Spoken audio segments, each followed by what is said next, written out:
It's one more day before the bail application for Dele Farotimi will officially be heard in court tomorrow, which coincidentally happens to be International Human Rights Day. Nigerians have started to share their thoughts on the possibility of strike actions that have been called in support of Dele Farotimi. We'll be exploring this story further, even as much as looking into the fresh charges that have been filed by the police. Good morning and welcome to Breakfast Central. I am Olive Emodi.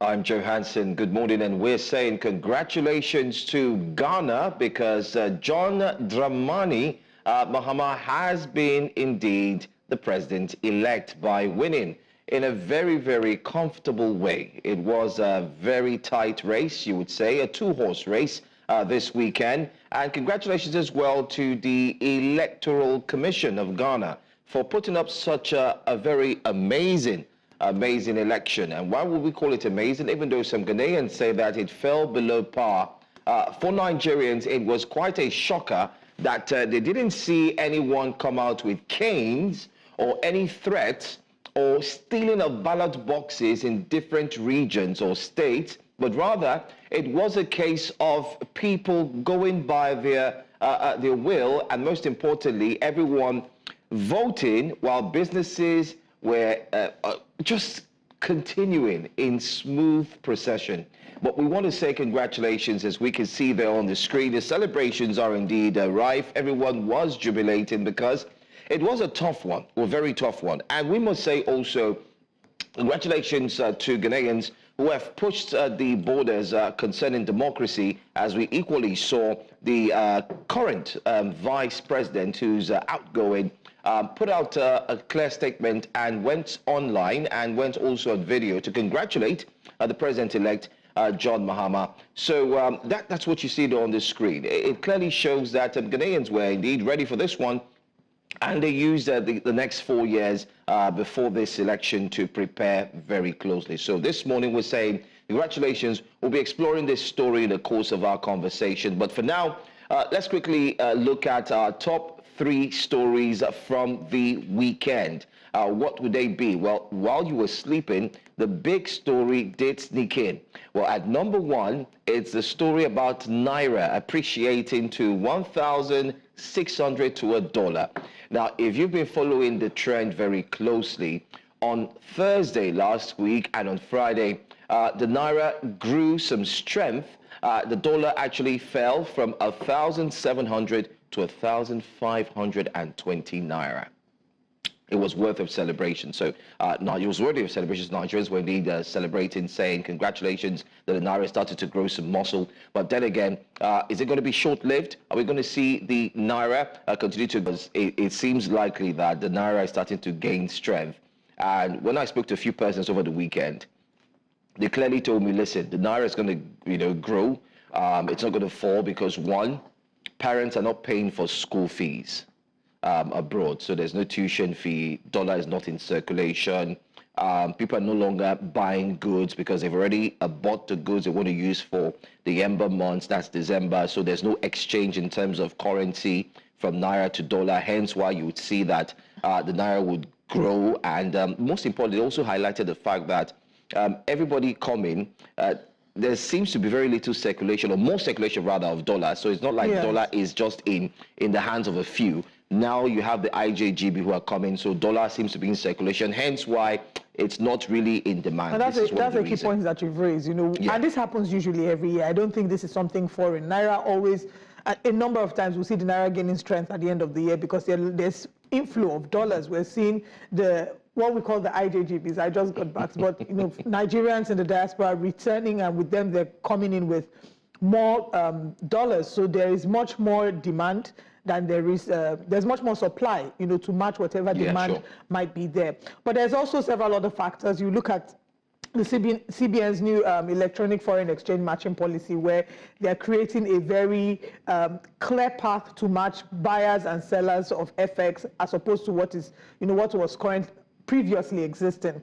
So with the EFEMS, many have argued that that's also another angle that has, ensured that the Naira has gained strength, and not to mention the federal government offering Euro bonds with very seeming irresistible yields. But I think that what will determine if this is a story that, or if this is something that would last is by January, February, we will continue to look at to see what the updates are. But let's move away from there to talk about a trending case of Dele Farotimi that will be heard tomorrow in the court in Ekiti. Afe Babalola, of course, has defended his action against Dele Farotimi. It's been a long line of story. It's a long history. I mean, if you follow from I think all of this began with the Electoral Gabi case, the Electoral family land matter, and if you read into his book and how he's journeyed, he's talked about it interestingly on some other platforms months ago, where he talked about how these lands were purchased, in fact, it was 254 acres of land that was in contempt. What's the word? Context. Context, yeah. No, anyway, 254 acres of land that was the subject of the dispute, right? Whilst on the one hand, they're arguing that these 254 acres of land is not what was approved. The Supreme Court then eventually approved 10 acres of land. Then later they said there was an error somewhere, a clerical error, and they're saying, no, this was fraudulent. Anyway, away from the details, I think that Nigerians unanimously agree that if you feel you've been defamed, you have your day in court. That's not in doubt. But what the issue is the fact that the manner in which this has been handled. First of all, is libel a criminal case in Lagos? No, it isn't. And there are people who have started to argue the same, that libel is not a criminal case in Ekiti State as well. So what really is the modus operandi? Part of the argument we've also had is that Afe Babalola wasn't probably the one who initiated this. He made the report to the police and the police has instigated this. But the argument against it will be that he's a powerhouse and all he needed to do was make a call, really. And a number of all of this will be squashed. But there have been calls for actions in different parts of the country and the world, here in Lagos, in Abuja, in Ekiti, at London, and I think I saw a recent call in Canada. The police have they've given a press release, and the police has said that they're outlawing protests. We're back again to what happened with the End Bad Governance protests, where they had said that it's not legal to protest, and if you can't protest, and if you have to, you need to get the consent of the police, which then makes it look like protesting is illegal, whereas protesting is a right that is enshrined to the average Nigerian in the Constitution. So it's a back and forth, and I think tomorrow is going to be a strong determining factor of what will happen, and how it would reflect maybe positively or very poorly on Nigeria's judicial system. But I guess in the next few hours we'll find out. I think the judiciary is actually placed on a balance now. Everyone is focused to see what would come off the judiciary. All eyes on the judiciary. This is a real test. And if we go ahead to break this down, I mean, I must say, well done to a legal luminary, a well-respected lawyer. I'm talking about Odinkalu. He took time out to put out an article on the cable, taking Nigerians back into to 1983 of a similar case that may have happened. So the point here we're going to see is that, is Dele Farotimi, is it right for him to have been detained, locked up in prison, bearing in mind that Ekiti State does not have such penal code or such code that would see them try him in court, because there's no such thing as libel, especially if you look at the law. That's one. That's one. Okay, I don't know. Okay, please go ahead. That's one. There's no such thing. It's not there. Is it in Ekiti? In Ekiti State. I'm not quite sure. I can't speak to that, but I know that. I can't speak to that. I saw it. I have the. I was seeing the tweets going around. No, I went through the. But I know that libel is if somebody comes and defames you and publishes it, and you can prove that this is a lie, this is this thing they said, you can have a case in court. It's whether or not it's going to then be criminal libel, or if it's going to be a civil action or a criminal action. I think the majority of the arguments have been that libel is a civil case, and why are you making this a criminal case? That's fine. Yeah, but funny enough, if you go through the entire article, and if you also go through the entire Ekiti State laws, you break it down, you wouldn't find it there. That's why people are wondering, okay, so why was he in fact arrested? people are no longer using the word arrested. They're like, people have used the word kidnapped. He was actually taken. In fact, on Sonny Rabot Live, which is on News Central, you did see Femi Falana, a senior advocate of Nigeria, come out to say that the poor man is not arrested.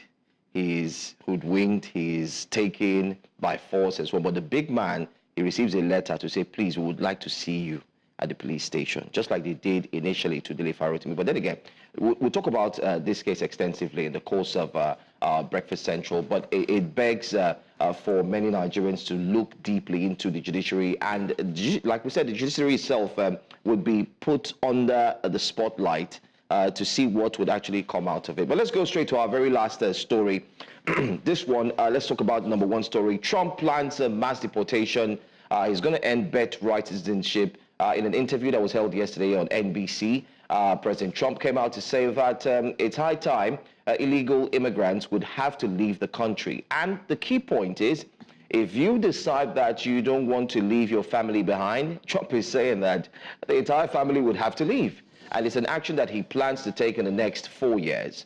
How would this affect Nigerians who have, in quotes, jackpot to the United States, either form, whether it's illegal or they try to get there legally, but of course they do not have their papers, their documents that would warrant them to stay behind and remain there in that country. So these are conversations that have been brought forth. Everyone is talking about it. We'll get to see the possibilities of what would become of this. So these were and have been our top three stories from the weekend. Number one, if you recall, we've looked at the all-important Dele Farotimi case. We've also talked about the Naira appreciating and gaining some form of strength. And then, of course, Trump, and not forgetting the illegal migrants. We'll go straight to our top stories right now. Let's see what we have here on Breakfast Central. Police file fresh 12-count charges against Dele Farotimi. We'll be looking at that this morning, as well as John Mahama wins Ghana presidential election for 2024. The former governor or former president gets another chance in office. Assessing corruption in the Nigeria police force is a conversation that's been ongoing, especially triggered recently by the Dele Farotimi case. The Chief of Army Staff, Oluyede, unveils new strategies to end insecurity. We review the newspaper front pages as well. All these and more on Breakfast Central.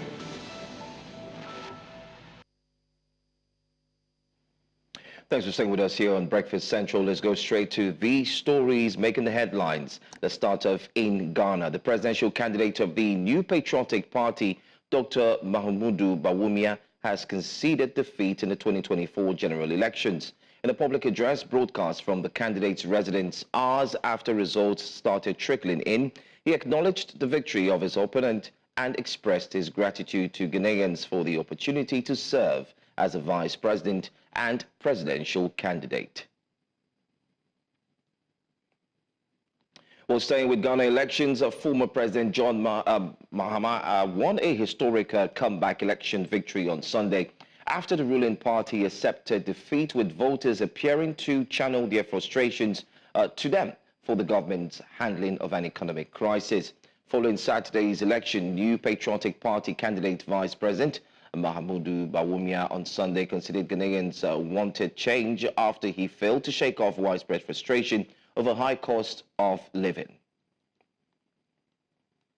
Well, let's still stay in Ghana for a bit. President Bola Tinubu has congratulated Ghana's President-elect John Dramani Mahama on his victory in the December 7th general elections. In a phone call, Tinubu commended Mahama's return to leadership, expressing hope that it will strengthen stability within ECOWAS. Tinubu praised Ghanaians for their peaceful and democratic electoral process and applauded Vice President Mahamudu Bawumia for conceding defeat, reinforcing Ghana's commitment to democracy. Well, still on election matters, this time in Nigeria, over 17,000 ad hoc staff hired by the Independent National Electoral Commission for the November 16 governorship election in Ondo State have alleged that the commission has not paid their allowances. The workers who expressed their grievances against INEC were deployed by the electoral body for the exercise after they had undergone technical training. Let's talk security now. The Katsina State Police Command have reported that about 20 kidnapped victims have been rescued after the police foiled kidnapped attempts in the Jabia and Faskari local government areas. A number of bandits also abandoned their goal and fled with gunshot wounds. Well, let's head to the east of the continent. For a bit, a Sudanese network of volunteer rescuers have confirmed that 28 civilians have been killed on Sunday after a fuel station in an area of Khartoum under paramilitary control came under shelling. According to the capital South Belt Emergency Response Room, 28 confirmed deaths and 37 injuries, including 29 burn cases, and some shrapnel injuries were caused by shelling in southern Khartoum, which is under the control of the paramilitary rapid support forces battling the regular army. And that's all we have for you here on Breakfast Headlines. Stay with us as Breakfast Central continues with our top stories.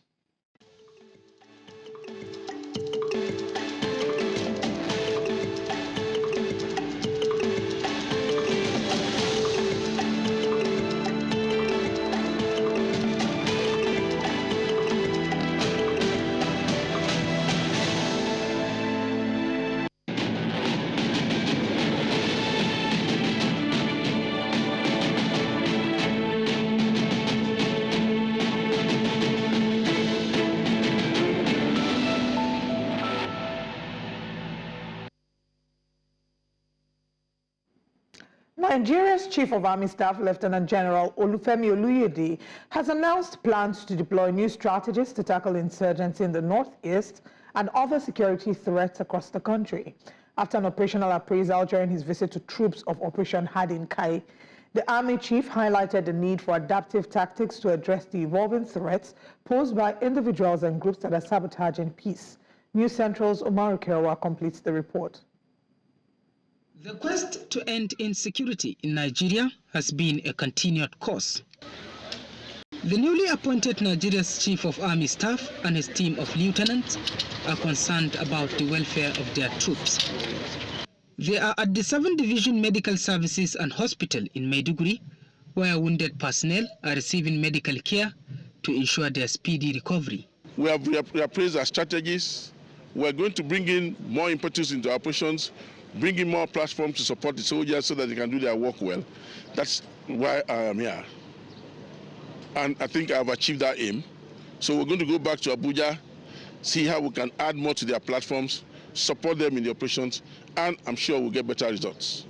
The Army Chief and his team of lieutenants met the Shehu of Borno, the leading traditional leader in the Lake Chad. We've had your support as an army over the years. So it's important for me to beg you as our father to help us galvanize our people to support us so that we can end this insurgency. Because it's important for us to end it so that Borno State can thrive, economic activities can improve. Even by the record, they call Borno home of peace and home of hostility simply because the people of Borno never initiated any trouble. The records are there. Most of this trouble we have been hearing, whether it be Adam Itasine or the Boko Haram or the Ravi, they all came from different parts of the nation in disguise. But later on, their intention was to take over the leadership, and this will never be a threat to us. And up to now, any insecurity issue we notice, we expose them. The Army Chief emphasized the critical role of traditional institutions in complementing military efforts. If you recall, I was in Sokoto when the issue of Lukarawa people came up. I was prompt to go to Sokoto, and the essence of me going to Sokoto then was to see what we could do to make things better. And for the past 2 months, you will know that something is being done there.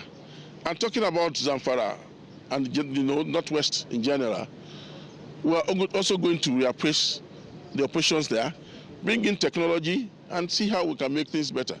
The Army Chief also interacted with soldiers, appraised ongoing strategies, and pledged to implement innovative methods to address the lingering insecurity in the region. The Nigerian authorities still grapple with security challenges in the north, east, west, and south of the country. But the Chief of Army Staff says They are committed and determined to ensuring that all the security challenges becomes history. In Maiduguri for News Central, Umaru Kirawa.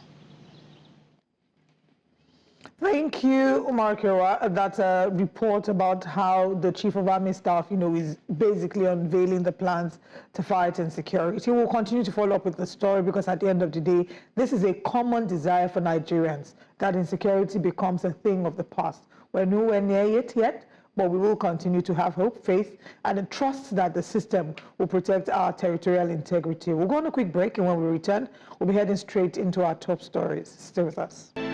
The police have filed fresh charges against human rights lawyer and activist Dele Farotimi at the Federal High Court in Ado-Ekiti, alleging cybercrime based on comments made during his online interviews.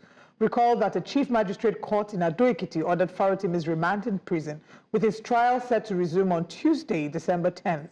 Farotimi had first been accused of defaming Senior Advocate of Nigeria, SAN, Afe Babalola, in his book Nigeria and Its Criminal Justice System, where he alleges that Babalola influenced the Supreme Court to secure a fraudulent judgment for his clients. Meanwhile, the Ekiti State Police Command has banned unauthorized gatherings and protests ahead of a planned demonstration by activists demanding Farotimi's release. While the police cited public safety concerns, activists insist the protest will proceed as scheduled on December 10. Well, joining us now is journalist, legal scholar, and the current technical advisor to Ekiti State Governor on Public Communication. We do have Mr. Akogutai Oguntayo. And I'd also like to welcome on set, who's joining us via video conferencing as well, legal practitioner Tor Oserovoja. Thank you so much for being here, gentlemen.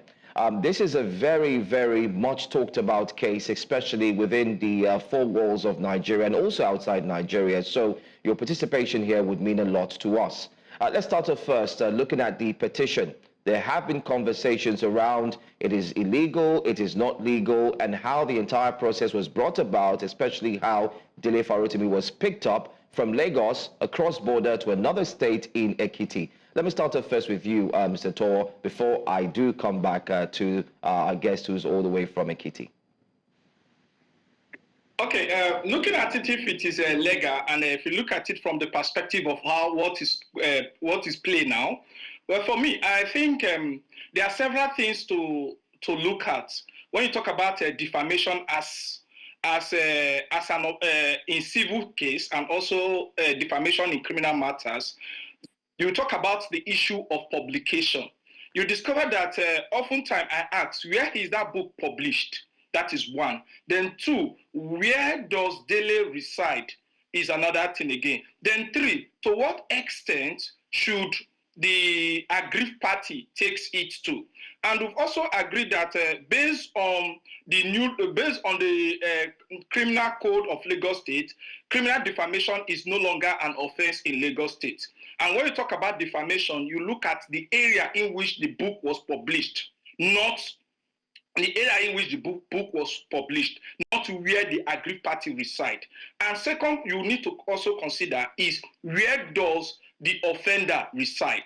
So if you look at it from this perspective, you discover that I think the procedure adopted by Afe Babalola or the legal team of Afe Babalola and the Nigerian police, I think it is wrong in all perspective of law. It is totally wrong, but that does not leave them without remedy. They have civil suits to pursue in respect of that under tort. And in that regard, they can also, I believe Lagos is the appropriate place. They need to institute the action. Then when you look at what transpired in court on the day the charge was read, the charge was presented before Dele, you will be surprised that just like I said, that the Ekiti State judiciary, I don't want to be sarcastic, but I think they need to be commended. They need to be commended in, let me use the word, the commendation can be read in different meaning. Because a charge was filed on the 4th of December, and it was directed to a magistrate. And two, the magistrate take cognizance or take the charge and remanded the defendant in that regard. And if you look at the offense, like I told you, from one section, for count one is conspiracy. a magistrate to a little level of, they can inquire into even a charge before the defendant is presented before them. Can one person be charged for the offense of conspiracy? That is 7 years. That makes it a felony offense. Then if you look at from count 2 to count 16, those are misdemeanor offenses which carries penalty less than 3 years and is bailable in nature. Even without the defendant represented by the lawyer, the court ought to grant him bail. Irrespective of whatever, he ought to grant him bail. But remanding him in custody gives another reason to question. But we should not also take away the content of the charge. The statement attributed to Dele. The question is that words are powerful. They can either build us or break us or pull us down. So, and you know, I raised a concern as to Dele, who is a legal practitioner, and if such issues are things that are provable, he knows the appropriate authority. That differentiates a legal practitioner from any social media influencer who just carried a laptop and a ring light. He knows if a lawyer is found wanting professionally, we have the Legal Practitioner Disciplinary Committee. He can raise such a concern too. Then if a judge, even to the Supreme Court, is found wanting, we also have the NJC that deals with the conduct of judicial officers. So did he really take those procedures? Then another thing again is that we should also look at this, the sanctity of the judicial institution, because he's bringing in all the Supreme Court, which is the apex court of the custodian of justice in disputes, and the ministers therein, which is the masquerade therein in justice. So these are issues that need to be substantiated. But the procedure in question now is what is the procedure adopted by the aggrieved party is what is of concern to Nigerians. Now, just to clarify, you've mentioned, the options that are available to, or that were available to Farotimi before he I don't know if you mentioned that those options should have been explored before he published the book. I just need you to clarify on that. That is a question that needs to be clarified, because I just got a copy of the book, so I've been flipping through it, and I've not seen where he identified that those information, or when he got those information, whether step he has taken as a legal practitioner. I will emphasize that as a legal practitioner, because the concept, let me clear one thing, the concept of activism has been so abused, and the concept of comradeship has been so abused by so many people. I'm not saying he abused it, but I've never seen where he mentioned that those procedures has been taken. But he knows what he knows, and if the appropriate procedures are taken, I think he can defend himself. He who asserts must prove. So for Alpha Babalola, who said he has been defamed, will prove that in court, in this criminal procedure, which I believe there is nothing of that in law that can hold such a charge. All right. Thank you very much for clarifying that. Let's now bring in Mr. Oguntayo into the conversation. Ekiti State has been in the spotlight now, and it does seem that the mind of the population, a number of them have been turned against Ekiti State because of how this matter was handled. First, the fact that he was taken from Lagos State to Ekiti State, and the arrest was effected there, and he's been detained there. There have been calls for a strike, a protest as well, even though Ekiti State has, the police have announced that unauthorized gatherings will not be allowed. So talk to us about, the perspective. Is there a different perspective that Ekiti State has to the conversation that the rest of those who are speaking up against it do not have? Yes, thank you very much. Before going into the real discussion, let me quickly put this clarification. The technical advisor to Governor of Ekiti State, but I am not speaking in my official capacity as technical advisor to the Governor of Ekiti State. I want to talk personally because the issue has nothing to do with the government of Ekiti State. It has to do with Chief Afe Babalola and Dele Farotimi. So I'm speaking in my personal capacity, right? Having said that, I think, again, it will be prejudicial for me or for anyone to be talking about the details of the correctness or inaccuracy of the judicial, the court handling the matter, because I won't be here to be saying, well, the court is right to have put him on trial or whatever. But personally, I believe that in this matter, there are two lawyers involved, Chief Afe Babalola and Mr. Dele Farotimi. And now, Dele Farotimi wrote something against, Afe Babalola believed that he wrote against him, having read it, and several part of the publication was, publicized. It was publicized there and there, where Chief Afe Babalola took exception to, where he was mentioning that Afe Babalola was corrupt or is corrupt and his members of staff and so on and so forth. Now, let us start from the angle of maybe police shouldn't have come from Ekiti. Police shouldn't have done this and that. People are making a lot of mistakes.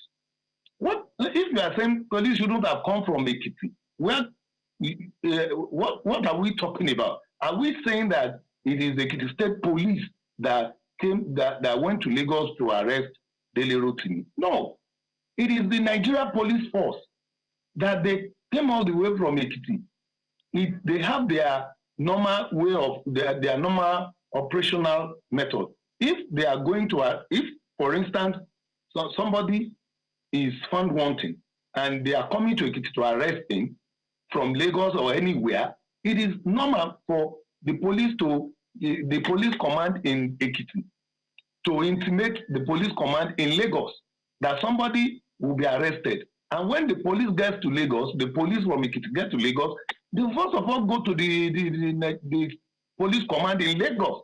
So the issue of why should police come from Ekiti? Why should, at several occasions, there are times that somebody will be wanted in any part of the country. Police from another place can go there. They have their operational method. They go and inform the police there. That is on the issue of police. It is not about Ekiti State Police or Lagos State Police. It's about Nigeria Police Force. And when there is an instruction to get somebody, more so that the person who is reporting the matter reports here that, okay, something happened to him. And we are talking about, I had the lawyer that first spoke mentioning that where was the book published. It's not about where the book was published. It's not just about where the book was published.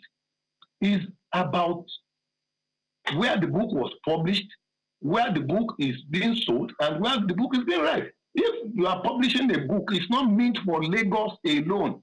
When we talk of where the book is published, it is when you are talking about copyright infringement. Maybe you pirate a book, you can now go to effect arrest or to stop production where the book is published, at Tompila or whatever. But when you talk of the book, where was it meant for? Where is it being read? All these are being put in place. And when you look at the charge sheet, I read something like that, where the part of his can charges was that the book is being read in Ekiti, where the defendant, the nominal complainant resides. So people are just looking at this issue from the angle of, and some people are saying it's not libel, it's not a criminal offense in Lagos. It is a criminal offense in Ekiti. Let them go and read it. Because you initially said you had that it's not a criminal offense in Ekiti. It is. And don't forget that the issue of jurisdiction, like the lawyer just mentioned, that listen, you look at the territorial jurisdiction, the guy is there. If you say they can't arrest Dele in Lagos. Mr. Ogutayo, permit me to butt in, please. Sorry for cutting into your conversation. You said it is a criminal offense in Ekiti. Can you help us with where that can be found? Because we do recall that the criminal law was indeed replaced 2021. It was replaced in 2021, that of 2012. And many have gone through that, and they still cannot find anywhere where there's a criminal libel. And I hope you're also aware that the police have decided to trump up new charges. In other words, knowing that it is a magistrate court, which is the Attorney General of the state, that can handle the case, and it is bailable, as is also written in the Ekiti State criminal law. It is bailable, but in this case, Dele Farotimi has not been given or granted bail. He's still locked up. So can you break it down for us how it is a criminal case? You don't want me to Go ahead. walk my camera if you don't want me to talk. Excuse me. No, I'm just asking a question. You just... I didn't interrupt you. Let me finish Go ahead. what I want to say. After you can come in. It's unethical. If having spoken, I'm called to talk, and you are interrupting. Even when you ask a question, you want to know where criminal offense is, where libel is a criminal offense in Ekiti. You are coming up again to say that it's a bailable offense, this is that. Meaning that you are adding to what you have said earlier on. I have not mentioned the issue of either bailable or not bailable. If there is anything, I don't think it is proper to just cut me off and you start making... Mr. Gutayo, I sincerely apologize for cutting you off, but I'm aware that you are also a journalist, and you made a sentence which I would like our viewers to really understand, hence why I did that. I apologize. Please go ahead. Whether what I'm saying is right or wrong, you let me finish. I don't know whether it is the lawyer, the anchorman that is interrupting me. Whatever you want to say, after I've landed, or even if what I'm saying is irrelevant, is out of point, is senseless, let me make my point. And that is it. But coming in, are you now saying everything you just said when you were... Please go ahead. ...was correct? Mr. Gutayo, we apologize. I mean, he wanted you to give context, is why he added that. So if you may please help with, the context that he's provided to help you, give a broader perspective to the answer that you're giving. So, well, as a matter of fact, my own personal opinion, like I just told you, is that someone was arrested in Lagos or that somebody is on trial.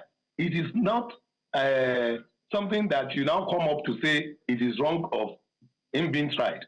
You don't commit an offense and you say, okay, you cannot be tried.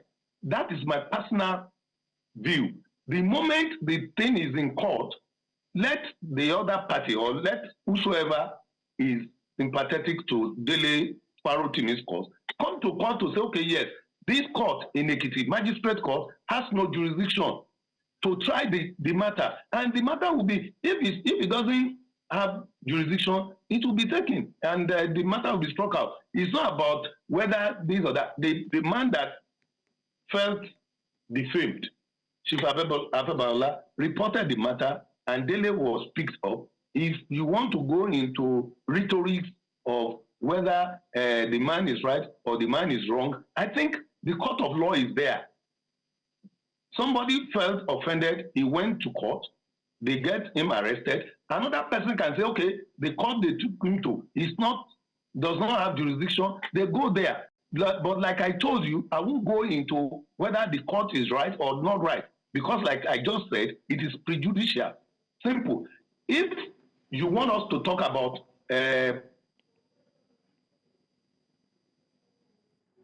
okay. Anyway, I think we seem to have a little glitch with seems that there's network right there.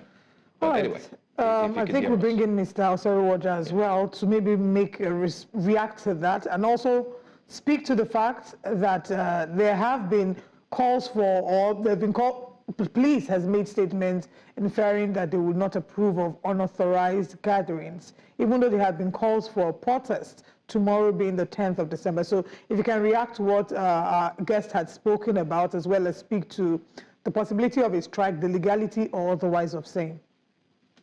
Okay, first, let me just react to the issue of the misconception of defamation he made mention of. I'll first of all say that when you talk about labor in defamation, it's publication. Publication, and I will emphasize that publication is essential when it comes to issue of defamation. And obviously, that is an area I did my research on. Then, outside that, you have to do with the location also matters. It's not about the reading. it's not about the reading, it's about the publication. Where does the publication take place? The location in which the publication took place. Then the other aspect of it, which is a primary element every lawyer should know, even in 100 level, is where does the defendant reside? It's another issue for question. Then on the issue of legality or not, you could see that why the police filed the charge on the 4th. If you listen to the interview granted by the CPO of Ekiti State, he was talking about cyber sticking, why they filed a charge in defamation. So it's as a result of you could see that there is no proper investigation of the process before it is being filed. That is their own administrative fault on it. It's left for the court to determine. Then the issue of the new charge filed again on cyber sticking, which is brought under section the new charge filed before the Federal High Court. Well, this is where I begin to fault the administration of the police and how the police investigate issue. That one, where the Cyber Crime Prevention Act has been amended, and it was amended this year, and under section 24, subsection 2, subsection C, which is being brought under, definitely it has been amended. It's no longer 2015, but rather 2014. And I think from the quote I've seen thus far, it ought to be brought under section 24, subsection 2, paragraph C of that amended law. So you could see that the police, they are enlarged, and it questions their legal capacity in handling issues. So, and I believe that we should be looking at the institution, the Nigerian police, when it comes to conflict in Nigeria judicial system. That is for that. Then for the police to make such an entrance to say that they ban any protest, it is far beyond their rights. Under section 40 of the Constitution of the Federal Republic of Nigeria, it gives power to the CTC for peaceful and lawful assembly. And I would say this, a protest is different from riots. So the police should get this right. People say they are coming out for a protest. The duty of the police at this point is to provide security, not to stop them from protesting. And the police get it wrong. And the Court of Appeal, their Pretorial authority, you don't even need the police permission to do such a gathering. You don't even need the police notice. You don't need their permission. As a matter of fact, if intelligence provide that, okay, there is a protest, a peaceful protest, what the police should do is to provide a security cover for the protestant and for the society, and not to stop them. And I think the police is far beyond, I think the statement accredited to the police is far beyond their power, and is something every Nigerian should be worried about. All right, thank you so much for sharing your thoughts with us. I don't know, okay, we have our guests back. Do you have any final thoughts, Mr. Oguntayo, as we wrap up the conversation? I know that the network interrupted your train of thought earlier. As far as I'm concerned, I don't have any issue with any protest. Anybody is free to protest. And I'm not, to the best of my knowledge, I'm not aware the police is saying they should not protest. The only thing which I think the police said is that they don't want any violent protest. And normally, when anybody is having peaceful protest, police will provide security both for the protesters and for the public, the general public, so that the protest doesn't go violent. So for me, I'm not against protest. But the issue, like I said earlier on, I'm not going into whether the details of the matter. I won't go into that, because any lawyer knows that it is prejudicial to say a matter in court that court is they shouldn't try it or whatever. If anybody has anything against it, you can go to court. All these sections you are quoting or you want me to quote, you can go and quote it in court. You can go and say, yes, this matter shouldn't be tried here. The man should not be tried in that court. I don't have any issue against that. But as far as I'm concerned, one, the issue of protest, everybody is free to protest, and the security and the police should also provide security for the protesters and for the public. While I also believe that Dele Farotimi is a lawyer, Afe Babalola is a lawyer. If Afe Babalola feels defamed, whether what he has done is right or not, let Dele Farotimi or the other parties that are sympathetic to him, let them go to court to go and prove Afe Babalola wrong. that, okay, you cannot arrest him in Lagos, you cannot charge him for so offense. It's not libel, it's not a criminal offense, or it is the publication, it is where it's published. Go, all that is okay by me. All right. So far, so good. Go into anything that is prejudicial. Thank you. Oguntayo, I beg your pardon, and Towo Oseruwoja, thank you so much, gentlemen, for your time. We'll continue to follow it, and I'm sure that tomorrow we'll have solid updates after his bail hearing. The bail application has been heard in court. Thank you for your time. Thank you. All right. Well, anyway, still a conversation that is subject to multiple interpretations, some for, some against. The Nigerian Bar Association has also taken a stance to say that libel is not a criminal offense and has asked for Dele Farotimi to be freed. And just to mention that the police spokesperson on Friday said that any unauthorized gathering will not be allowed, saying that they had gotten intelligence reports that there are some people who are attempting to use that as an opportunity to foist violence, which is typically the response we hear in Nigeria anytime there is a potential of a planned protest.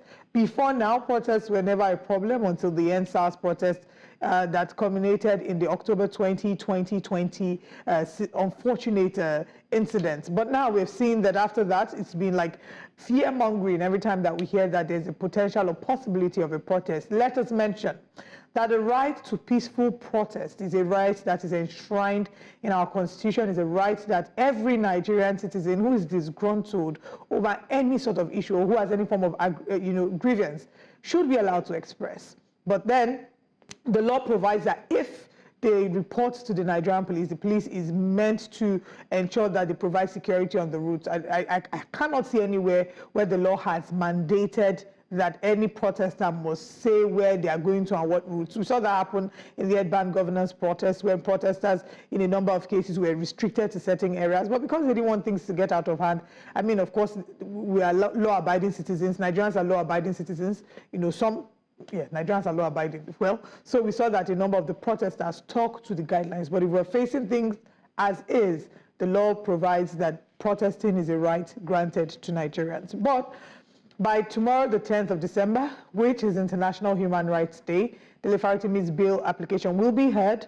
The fresh charges, of course, there have been fresh charges by the police, and we'll see how that will turn out in his favor or not. Recall that his book, in less than 48 hours of his detention, have become an Amazon bestseller. Well, fingers crossed on how things turn out. A lot. I think we've not seen the end of this conversation. No, we haven't. But tomorrow would indeed buy us time. Whether or not the bail is approved tomorrow, we haven't seen the end. We haven't. It's opened a new kind of precedent, yes. And I'm going to urge everyone to read that article by Odinkalu. Not just that, there are other articles I've seen, but we'll talk about it. Let's go straight to Ghana now, where Ghana has gone back to its ex. Yes, not his girlfriend, but of course its president. Ghana's former president, John Dramani Mahama, has won a historic comeback in the country's 2024 presidential election. NPP candidate Vice President Mahamudu Bawumia conceded defeat on Sunday, acknowledging that the people of Ghana had spoken and voted for change. Bawumia's concession marks the end of 8 years in power for the NPP under President Nana Akufo-Addo. Experts say Mahama's victory reflects that voters appeared to have punished the ruling New Patriotic Party (NPP) over its mismanagement of nation's economic crisis. According to the National Democratic Congress spokesman Sami Gyamfi, Mahama won 56.3% of the vote against 41.3% for Bawumia. The official results are expected to be announced by tomorrow, Tuesday. We're now joined by journalist and head of news at Asase Radio, Wilberforce Asari. Good morning. Thank you for joining us, Mr. Asari. Good morning, and thank you for having me. We see that the results have not yet been officially announced, and we hear about reports of this being an issue in certain parts of Ghana. Even though we've seen that there's been a concession by the vice president to the ex-president who will now be most likely the incoming president in Ghana. But why is this so, and is this typically the norm, the delay in the announcement and collation of results? Well, so, in our laws, or by virtue of established norms in Ghana, the Electoral Commission has 72 hours to declare the final results. And it is so because of the collation process. So the votes are cast at the polling station. They are collated at the polling station. But after collation at the polling station, the presidential results must be transmitted to the constituency level for collation at the constituency. And it's at the constituency level that parliamentary elections are declared. But for the presidential elections, it has to leave the constituency collation and go to the regional collation center. And then when it is collated at the regional level, then it is transmitted to the returning officer, in this case, the chairperson of the Electoral Commission, for purposes of declaration. What has happened is that when the results were declared at the polling station and transmitted to the constituency level, one political party, in fact, the party that has won the elections, told its members to go and guard the process at the collation centers. And that actually prevented electoral officials from doing their work at the constituency level. In fact, at some constituencies, some of the political party supporters actually scattered the ballot papers and what have you at the collation center. And so it has largely affected the process of collation. And that is one of the reasons for the delay. It is anticipated that the police have stepped in and are helping to bring order. And then subsequent to that, the Electoral Commission, hopefully before the end of today, will be able to get the collated results from all the 16 regions so that the returning officer, the chairperson of the Electoral Commission, Madam Jean Mensah, can declare the final results. But it is instructive to know that the results literally is known because the two political parties have collated the results right from the polling station level. So there are 40,600 polling stations. The parties have collated the results already, and so the results are known, except that for the official declaration, the Electoral Commission must make sure that it has the certified results so that when it is declared, there are no ambiguities associated with the declaration. So that's what I can tell you about the confusions that have happened in a few places and the subsequent delay that it has brought to the process. All right. Very interesting. But how would you score this election? Many have said that it's below par compared to the elections 4 years ago. But how would you score it? And how are Ghanaians actually scoring the electoral body as well? So in terms of the work of the Electoral Commission, it has been spot on. The Electoral Commission has gotten everything right.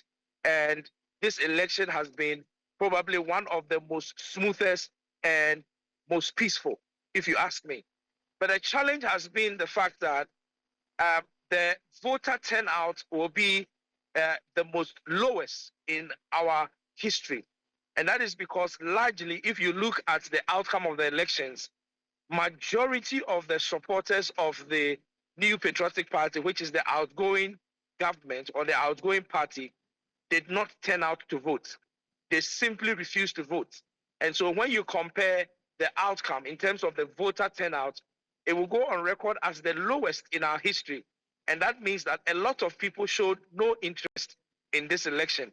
And it has been recorded that up to about 10 million people who are registered voters showed no interest at all in this election.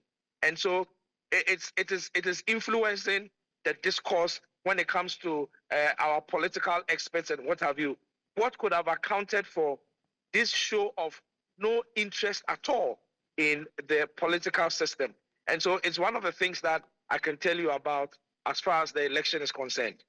All right, Ghana seems to have become the 5th African nation this year where we've seen that the opposition party has clinched victory. That's in addition to Botswana, Senegal, Mauritius, and I think I would say Somaliland. But what message do you think that this election has passed to the party in power? What message do you think Ghanaians were trying to send? The message that the people who refuse to turn up to vote are sending is that in spite of serious achievements in terms of infrastructure, in terms of all other aspects of public life, I think the message is that they want political parties, when they come into office, to be concerned about basic issues such as bread and butter issues, and also how wealth probably can be spread. When I take a look at the decision of some party people not to turn out to vote, it essentially tells me that even though the outgoing government has done a lot of things, a lot of social intervention, a lot of infrastructure development, and what have you, the people seem to be saying that we do not really bother about all these social interventions and what have you. We care more about our basic needs, such as bread and butter issues, ability to get 3 square meals, and all those kind of things. Some people say that it reduces the discourse a little bit, but clearly, if this government has had any challenges or any failings, it will be the challenges that came up as a result of COVID-19 and the Russian-Ukraine war, the impact it had on the Ghanaian economy, and for that matter, the world economy, and the ramifications it has had on the ordinary people in Ghana. And so the new government that is coming has a Herculean task, and that is because the previous challenges that has bedeviled this government have not gone away. They are not going to go away just because a party has been elected. They are probably even going to exacerbate, because we do not know the circumstances of the world in the coming year.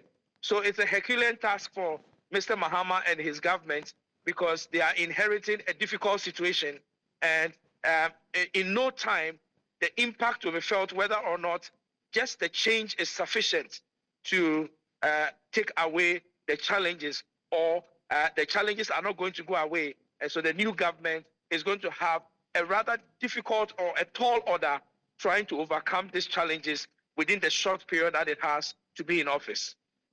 Well, it's a tall order for John Mahama, the former president, who would now be the next president in Ghana. Thank you so much, Wilfus Asare, for joining us and speaking with us. And once again, congratulations to you and all Ghanaians.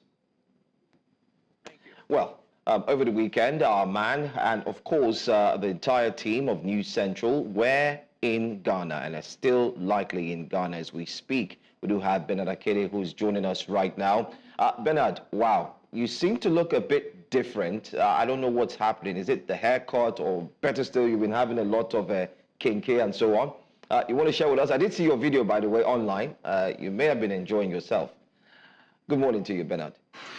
Yeah, good morning, guys. If I look different, it's the Ghanaian sun. Let me put it that way. But yeah, concerning what I've had fufu and light soup with some goat meat. Trust me, it tastes better than it looks. A lot of people have been asking me to confess, was it really that tasty? Yes, it is that tasty. You need to try it out for yourself. It's really good. The final verdict about the jollof. Maybe you put an end to the jollof wars. We'll probably wrap up with that. But let's get your sense of how the Ghana elections went and what the people in Ghana are saying. All right, as a matter of fact, the election went quite well, I must confess, from coordination to the voting process. As I reported on the election day, I was very impressed with the way the Electoral Commission handled matters in most places that I visited in Kumasi. The first thing that struck me, that actually got to me, is the fact that movement was not restricted. It was a Saturday where everybody was able and allowed to go about their daily businesses as they would on any other Saturday, unlike what we have back home in Nigeria, where there's a curfew between 6 a.m. and 4 p.m. when election starts and ends. In this case, from 7 a.m. to 5 p.m., everybody was still going about their daily businesses. Secondly, was the timeliness of arrival of electoral officials and electoral materials. 7 a.m. was pretty much 7 a.m. in every polling unit we went to. There could have been some that maybe there were some late arrivals, but not many that we heard of. As a matter of fact, around Kumasi area, which is the Ashanti region, it was only one place that we heard of where the materials arrived. No, they didn't arrive late, I beg your pardon, where the materials arrived, but unfortunately some of the machines were not charged, and that was the major challenge there. So it took them maybe about an hour to get, the devices that they were going to use to charge. But then even 1 hour out of the time, say from 7 to 8 a.m., still gave them good and ample time to do their stuff. And then, the voters also did testify to the fact that compared to what they had the last election, now they had more polling stations within each region. So it made the electoral process pretty much, quicker than what they had before, which if you ask me, based on their testimonies, it's a step further, a step better, or in the right direction compared to what they had the last time. Sadly, we did get some reports of pockets of violence in some places, none in Kumasi here where I am, but we did hear about that. Anyway, by and large, as they say, coming into Sunday morning, we all got the news bright and early that the Vice President who is running for the ruling party, talking about Mahamudu Bawumia, conceded defeat, to his opponent, former President John Dramani. And I think that saved the people and the country a lot of drama, if you ask me. It's not something that we get to see every day in African countries, but it did happen, and that saved a lot of drama. So from then up until now, it's been a lot of celebrations from supporters of the NDC who were able to visit the secretariat here in Kumasi, and you saw those clips where people were dancing and even doing some stunts on their motorcycles. But that's about the story. Although collation is still ongoing in National Collation Center over in Accra, it's business as usual back here on a Monday morning. People are just waiting for the official results, which will probably turn out to just be a mere formality. They already know who the president-elect is. Well, Bernard Akele, thank you so much for that well-rounded report, letting us know what happened from Saturday up until now, and then the reactions from Ghanaians. Thank you once again, and safe trip back home. It's been a very fantastic 1 hour here on News Central's Breakfast Central. Let's quickly take a look at a recap of some of our big stories, especially for the first hour. This morning, police files fresh 12-count charges against Dele Farotimi. We did have a guest join us from Ekiti and, of course, outside of the country. John Mahama wins Ghana 2024 presidential election. You did hear from Wilberforce Asari and, of course, our correspondent, Bernard Akele. Chief of Army Staff, Oluyede, unveils new strategies to end insecurity, and Nigerians are saying, may it be so. Coming up next on Breakfast Central. Coming up next, we'll be assessing corruption in the Nigeria police force, and we also will be reviewing the newspaper front pages to share with you what the stories are saying, and we'll be sharing also later today on NC what to expect.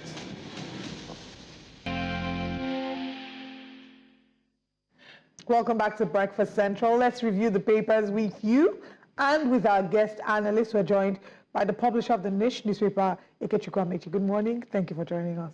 Good morning, Olive. How are you today? I'm very well, very well. Thank you very much. Jill, good to see you. Good to see you too. Welcome. Welcome. Okay, let's get into the papers this morning and see what this Nigerian newspaper has to say. On the Punch newspaper, I beg your pardon. Okay, all right. We'll start with this then. On the front page of this Nigerian newspaper, the big story there says, Airfare, War of Words, Federal Competition and Consumer Protection Council, Airpeace, Aviation Minister fight over alleged prohibitive costs of flight. Ghanaians celebrate return of Mahama as president-elect. Ambassadorial list in circulation, fake, says federal government. Reform police security agents to protect civil rights group tasks, federal government. Troops clear IPOB camps, apprehend 2 and recover firearms and others in southeast. Yuletide, beware of fake drinks, NAFDAC warns Nigerians. If NAFDAC is warning us to beware of fake drinks, what really is the hope? Because how am I, with my ordinary naked eyes, as a person who is not an expert in food, drinks, administration and control, how will I be able to tell original from fake? Anyway, well, that's all on the front page of this Nigerian newspaper. I think I have an answer to that question. What's the answer? I think this is the time, whenever it's towards the Yuletide season, the holiday season, I think all FMCGs should put out communication. Should put out a communication, be it in form of advertorial, be it in form of reminders, be it in form of sensitization, letting the people know how to detect fake from original. But then again, that's a conversation for a different time. For now, let's focus on the papers. Let's go straight to the Punch. And let's see what the Punch has to say.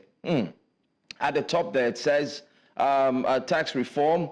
Akume plays down Northern opposition as Senate meets AGF. Trump plans mass deportations and to birthright citizenship. You find that on page 36 of the Punch. You can read up on that. Tinubu others congratulate Mahama as opposition clinches Ghana presidency. Lakurawa, Nigeria, neighbors begin offensive against new terror group. Defense headquarters vows to block security gaps as Nigeria, Chad, Niger hold joint military operations. And the front page, you can see the picture. Syrian rebels oust Assad and 60-year family rule. Many said it was coming. It was really coming, and then it happened. And that's all you have on the front page of the Punch. I think we should go straight to our guest, and when we have more time, we'll also check out other papers. Let's start off first with the major one, and that's got to do with Ghana elections. I like your assessment, your general assessment on what you saw that played out right from before the elections and even up until now. Well, I think every African who believes in democracy should hold his head high, because Ghana, again, has done Africa proud. Unlike the big brother, Nigeria, where election has become a mess. And ironically, our INEC chairman, Professor Mahmoud Yakubu, was in Ghana as an observer, and he said that Ghanaians learned a lot from Nigeria. I wonder what Ghana learned from Nigeria. But you know, we as a people, I think we're beginning to lack shame in this country. Of course, the President Bola Tinubu is one of the first presidents to congratulate Mahama, a congratulation which I think is in order. But look, Joe, what happened in Ghana is far, far, far different from what we've been experiencing in Nigeria.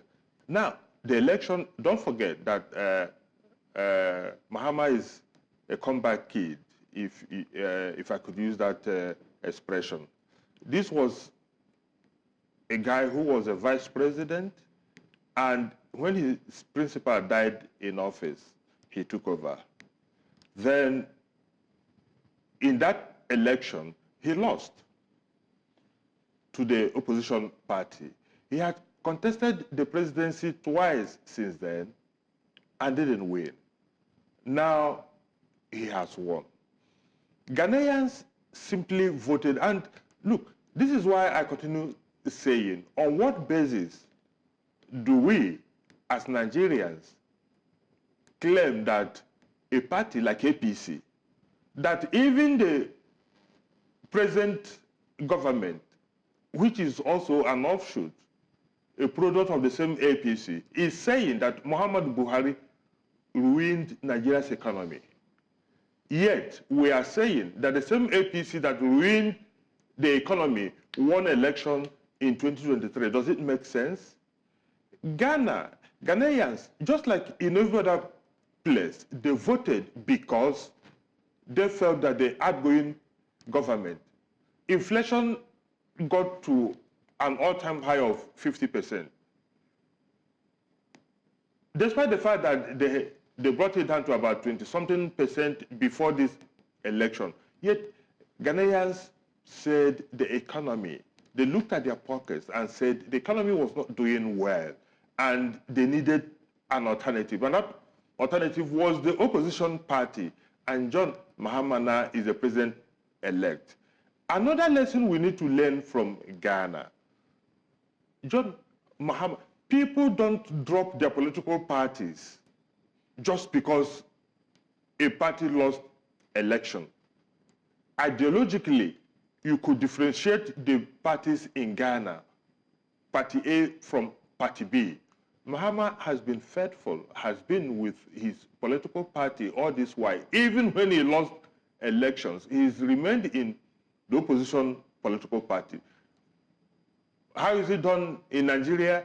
Immediately your party loses election, every other person joins the ruling party. So there is nothing that Ghana learned from Nigeria or should learn from Nigeria. On the other hand, it is Nigeria that should learn a lot from Ghana. And look at what happened.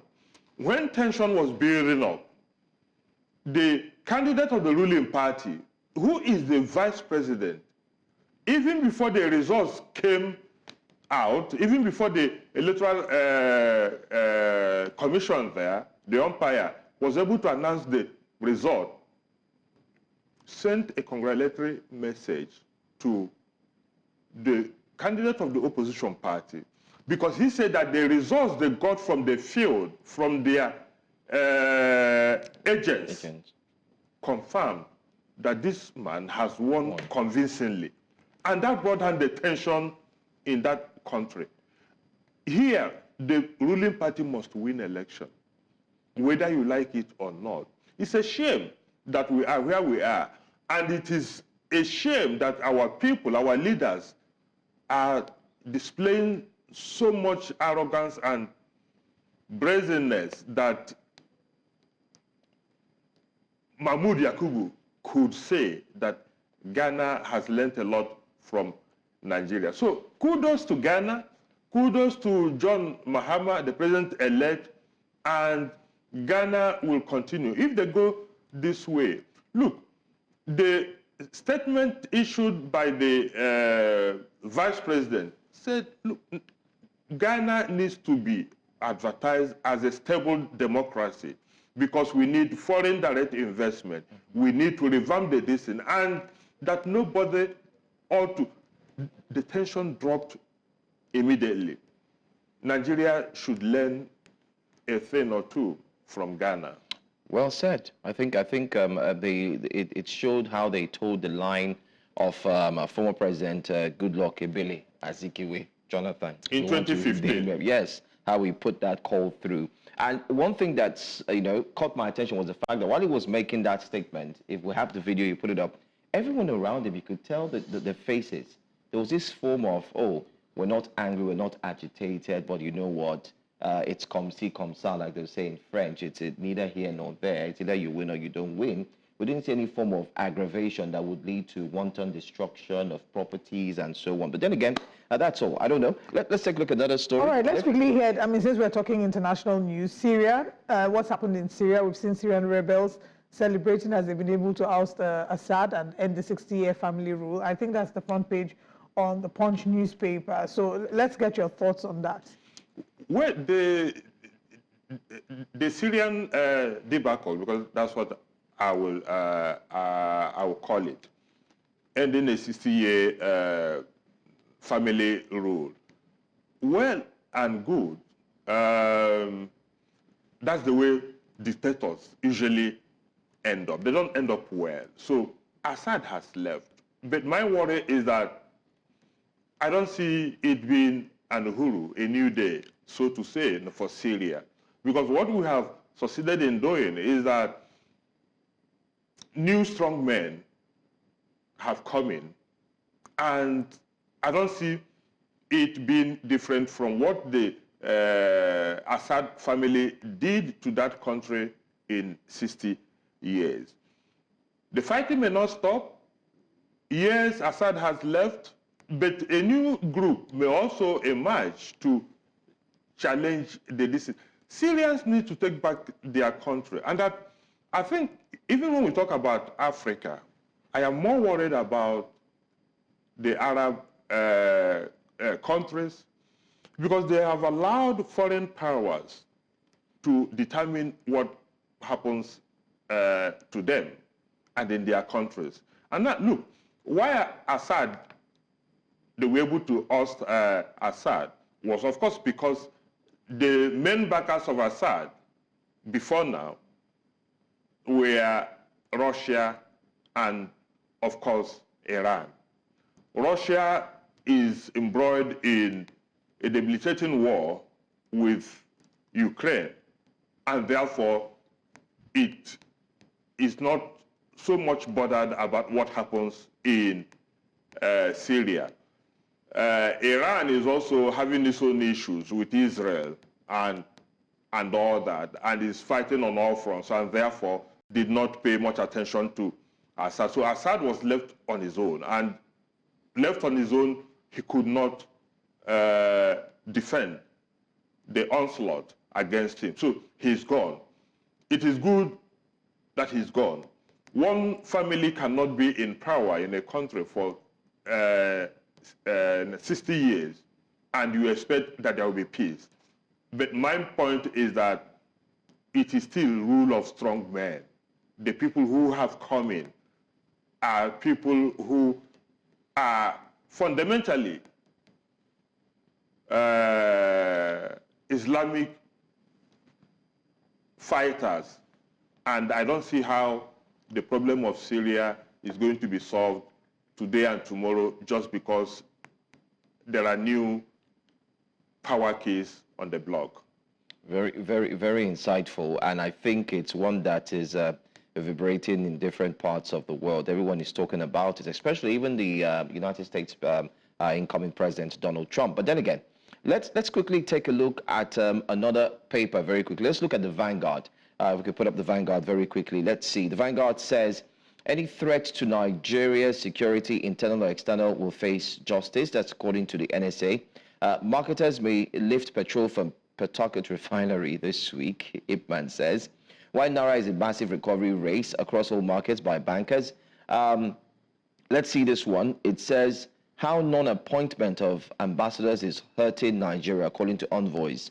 There's also a statement that you should neglect all the circulated names you're seeing. Many have pointed that there will be some names from other political parties who have merged with the APC that will be made ambassadors. Senate committee meets with AGF tomorrow, sits today. Multiple taxes, raw issues, vandalism, stifling telecom sector, and fair hike, Kiyamo, FCCPC at war over air peace. That story is here and there. EFCC intensifies investigation of NFF. So far, so good. Very few papers have it on their front page. I'm talking about the Afe Babalola and Dele Farotimi. I'd like to get your take, your insight on that story, how it's becoming a big one that Nigerians are focused on. You know, this issue of libel is a double-edged sword.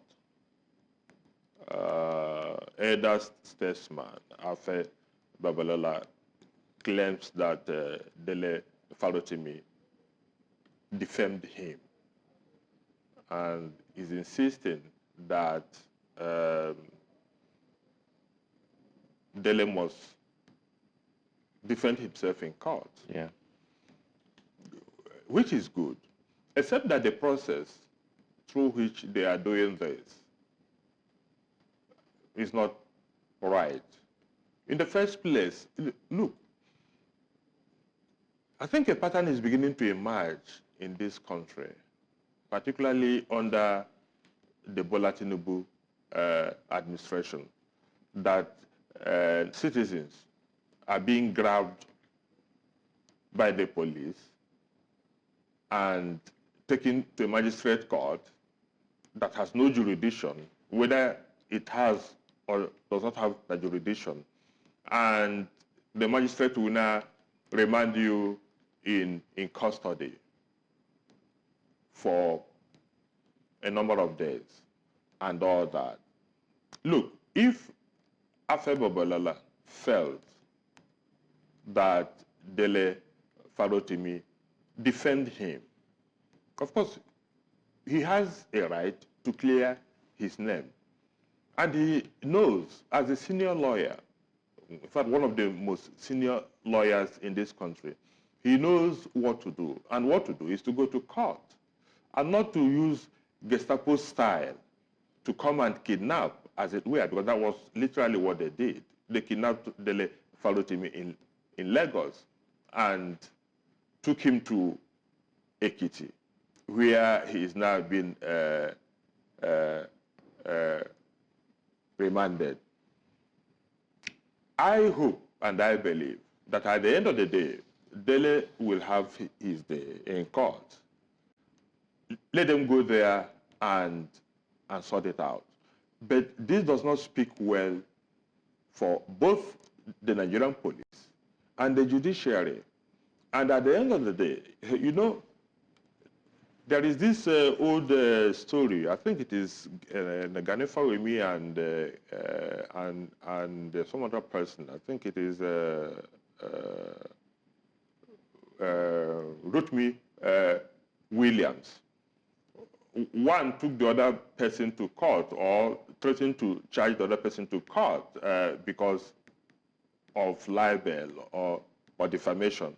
And when you go to court, you have to prove that you have that integrity in the first place that you claim that is being abused or that is being disparaged. So let's leave it, let the whole thing sort themselves out in court. What I am against, if the elder statesman feels that he has been defamed, he has every right to clear his name. And the way to do it is to go to court. The process they have taken so far does not speak well for both the police and the Nigerian judiciary. So let's wait and see how it pans out. All right. We'll just have to wait and see, I guess, how this pans out. And there are other stories. I think the final one I'd like us to just touch on is Naira in massive recovery, raised across all markets by bankers. There have been a number of factors that have been mentioned. The incoming of Nigerians in the diaspora bringing in their foreign currency, CBN's new electronic policy that allows some sort of clarity between buyers and sellers who want to purchase. So the argument is, do you think that this is temporary, you know, or do you think that this is something that might be permanent, or you expect that will revert to status quo in January? I think it is not temporary. Of course, now, like you said, there is massive inflow of dollars now because of Nigerians that are coming back. So we won't have the scarcity that we used to have before now. And of course, there is this 2.2 billion Naira loan that the National Assembly approved for President Bola Tinubu. And there are a whole lot of factors, but I don't see it as a sustainable thing. Because at the end of the day, there is no production going on anywhere in Nigeria. And there is no foreign direct investment that is coming in. The value of the Naira can only be shored up by consistent monetary policies that will help production, that will make us to earn foreign exchange. Right now, we are not earning foreign exchange. So this appreciation of Naira, I don't see it as something that is going to be permanent. And again, look, Nigerians are easily carried away. Today, we are celebrating that it has come down from 1,700 to about 1,500. We have forgotten that only 18 months ago, that the dollar was exchanging for about 500 Naira to a dollar. Now, people are beginning to clap for Tinubu for being a miracle worker for an exchange that has increased by more than 100%. We are impressed by little things, and that is why we are taking for granted. The truth of the matter is that where we are coming from, this government has taken us to a very terrible place. And even if it comes down to 1,000 Naira to a dollar, it is still worse than what was handed over to President Bola Tinubu on May 29, 2023. So I don't expect that it is a sustainable thing.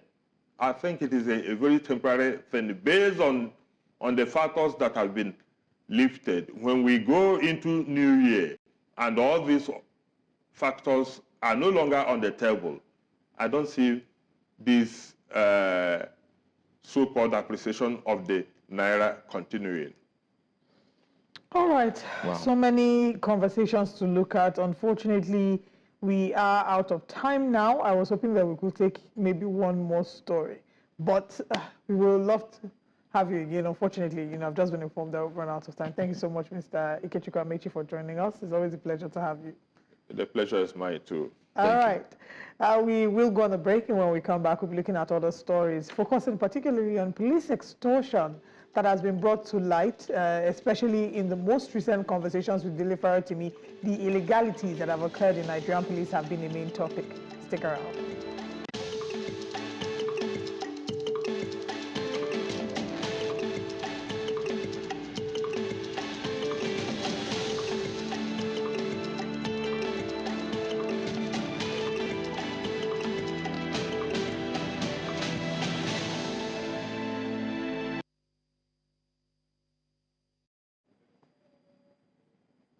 Welcome back. Many Nigerians are familiar with the term police extortion, although the Nigerian police force has repeatedly noted that extortion accusations do not represent the entire force, but rather that there are only a few bad eggs in the force who exhibit this unprofessional behavior. The United Nations Office on Drugs and Crime states that police officers receive over 1/3 of all bribes paid in Nigeria, accounting for 35.7% of the total. Recently, the Nigerian police force suspended 4 officers implicated in the theft of 43.16 million naira from a total of 74.95 million naira recovered during an unauthorized arrest at Nnamdi Azikiwe International Airport in Abuja. The officers allegedly reported only 31.79 million naira as the recovered amount, concealing the remaining 43.16 million naira. According to a statement by the force spokesperson, Muyiwa Adejobi, investigations revealed that the officers conspired to steal part of the cash and attempted to hide their tracks by claiming technical issues with evidence and spreading false narratives.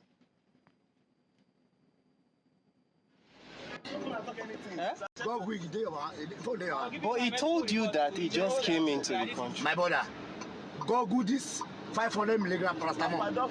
See, mind what we are doing. Let him do whatever you are doing.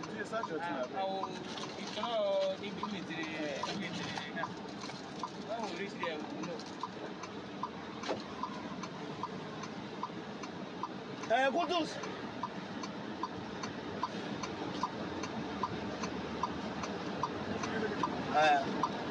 Where is he coming from? Where you saw it? Look at my bicycle. Look at my bicycle. Where am I coming from, okay?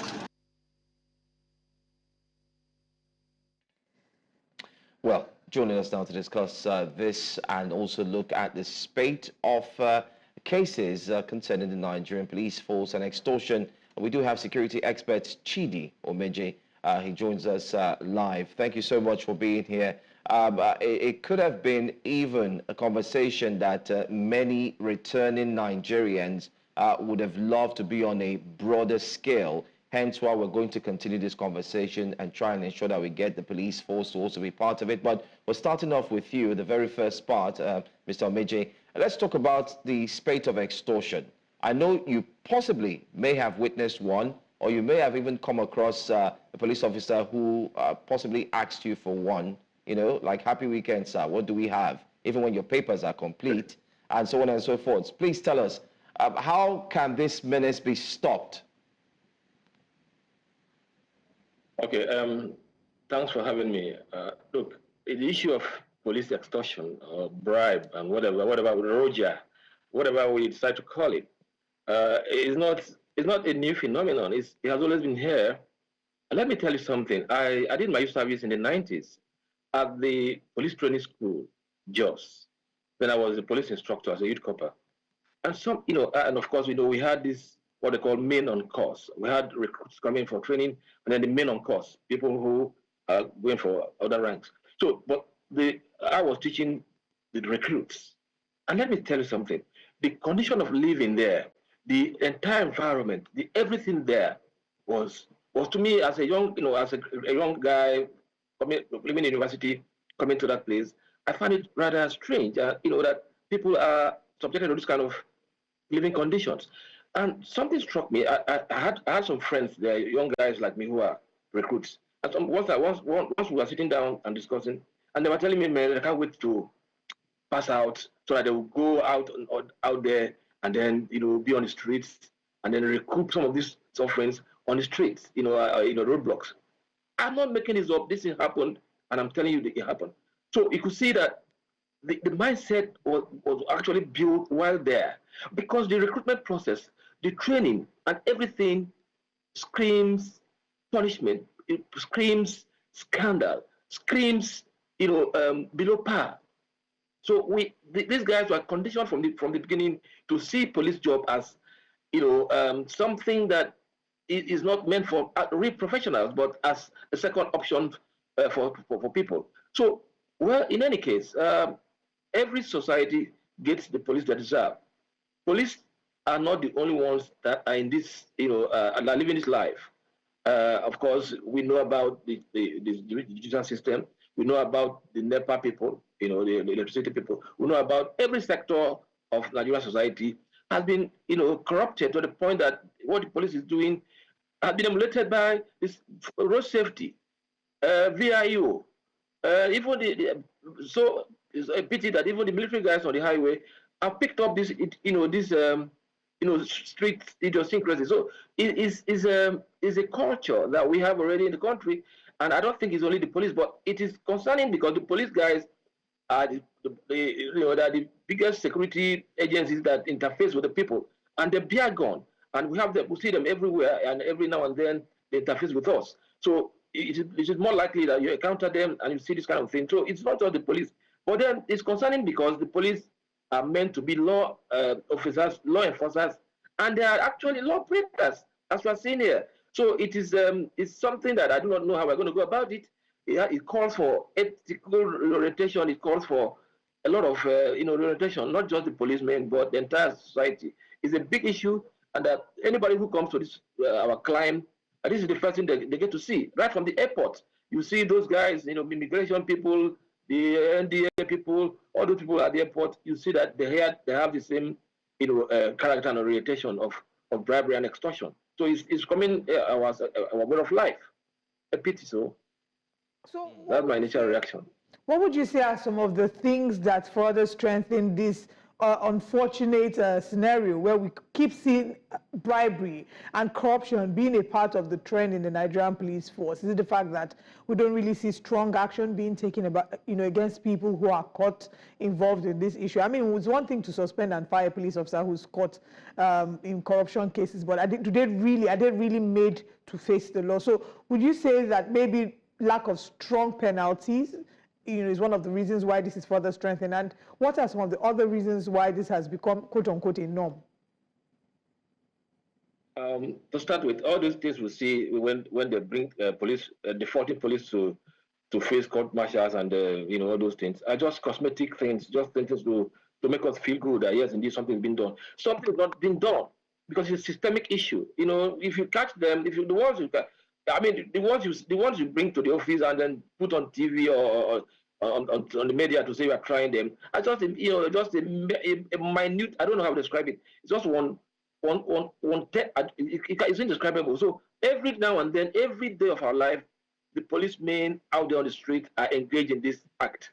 It's undeniable. Nobody can deny it. But the real fact is that not just the police, even the military guys on checkpoints have caught up the buck. So the first thing, if we are talking about what we do, we have to do what we call root cause analysis.